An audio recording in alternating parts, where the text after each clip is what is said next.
નમક સત્યાગ્રહના બે મહત્વપૂર્ણ સ્થળો એવા દાંડી અને ભીમરાડને જોડતી પદયાત્રાનો પ્રારંભ થયો છે। કેન્દ્રીય જળશક્તિ પ્રધાન અને નવસારીના સાંસદ CR પાટીલે પદયાત્રીઓને લીલી ઝંડી બતાવીને પ્રસ્થાન કરાવ્યું।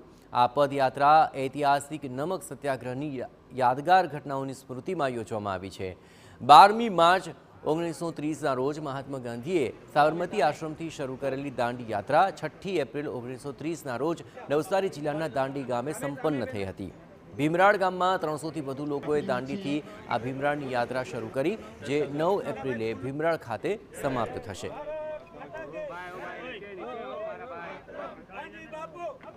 અહીંથી અમારી પદયાત્રા શરૂ થઈ છે તો 9 તારીખે એ ભીમરાડ પદયાત્રા સમાપન થવાની છે અને 9 તારીખે સાંજના 6 કલાકે ભીમરાડ ગાંધી પ્લોટ પર ગાંધી આશ્રમ પાસે એક મોટી જાહેર સભા કરવાના છે। ત્યાં પ્રવાસન મંત્રી છે, ત્યાં ઘણા બધા ધારાસભ્યો છે, બીજા મંત્રીઓ પણ આવવાના છે, વિભાગની પ્રજા આવવાની છે અને ગાંધી બાપુના પરિવારના સભ્યો પણ ત્યાં આવવાના છે ને એ જાહેર સભા અમે 8-9 વાગે પૂર્ણ કરવાના છે। ભીમરાડનું ઐતિહાસિક મહત્વ જોઈએ તો તે દાંડી જેટલું જ છે, જેમાં દાંડીમાં અંગ્રેજોએ સત્યાગ્રહીઓ પર અત્યાચાર કર્યા હતા, એવી જ રીતે ભીમરાડમાં પણ સત્યાગ્રહીઓ પર જુલમ ગુજારવામાં આવ્યો હતો।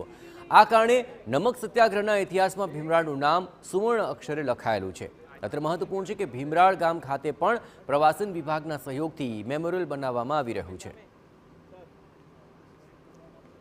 સ્વાતંત્ર્ય સૈનિકોનો જુસ્સો વધારવા માટે મહાત્મા ગાંધીજી 9મી એપ્રિલે એ ભીમરાડ ગયા હતા અને આ ભીમરાડ ત્યાં પણ અત્યારે એક મેમોરિયલ તૈયાર થઈ રહ્યું છે ગુજરાત સરકારના પ્રવાસન વિભાગ દ્વારા।